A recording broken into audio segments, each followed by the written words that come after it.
Хей, здравейте, приятели! Нали ни помните? Аз съм Пинк. А аз съм Блу. Миналия път се научихме да броим до 10. Хайде сега заедно да научим българската азбука.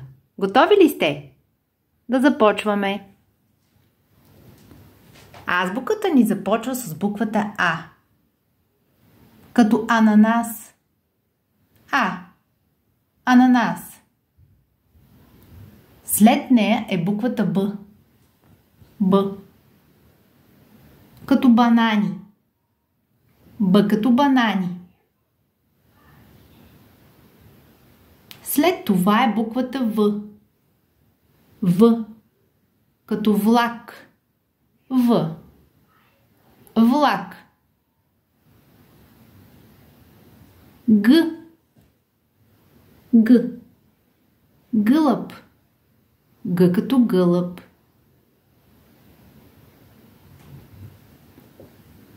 Д. Д. Д. Дърво.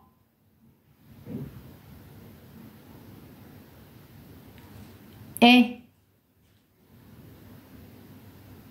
Е като елен. След нея е буквата Ж. Ж. Като жаба.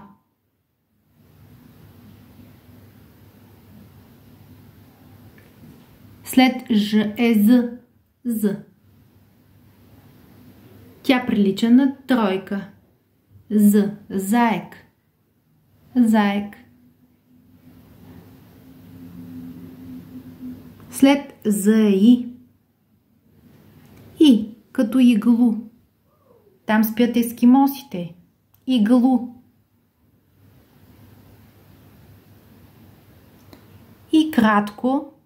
И кратко. Като играчката йо-йо.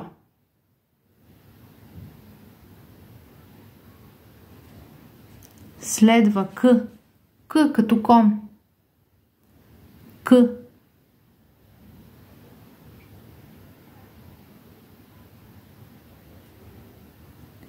Л. Л. Листо.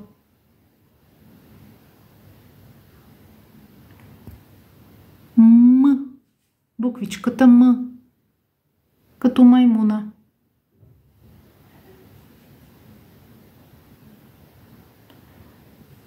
Следва Н. Н. Носорог. О. Буквата О. Тя е като нула. Облак.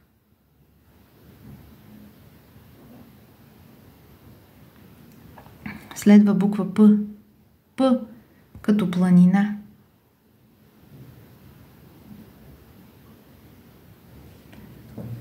Р.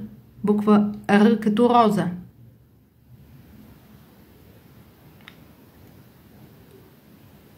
С.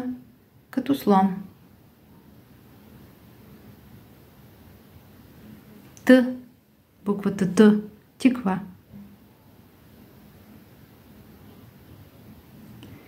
У. У. У. Улица.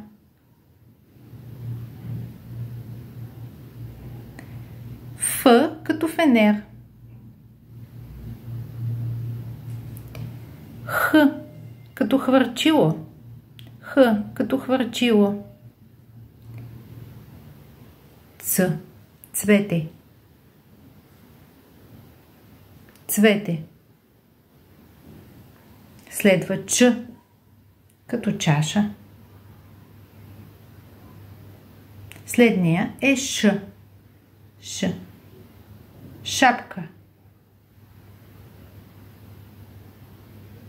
След това е Щ. Щипка. Щ. Щипка.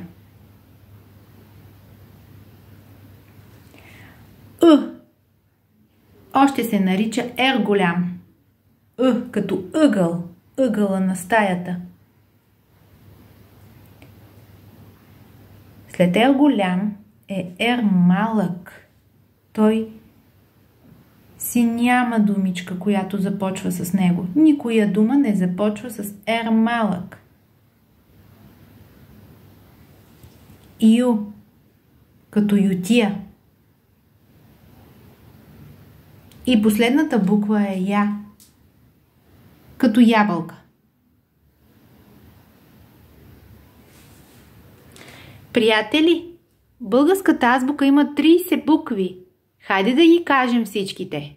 Готови ли сте? Започваме. А, Б, В, Г, Д, Е, Ж, З, И кратко, К, Л, М, Н, О, П, Р, С, Т, У, Ф, Х, Ц, Ч, Ш, Щ, Р голям, Р малък, Ю и Я. Готови сте! Ще се видим следващия път. Довиждане!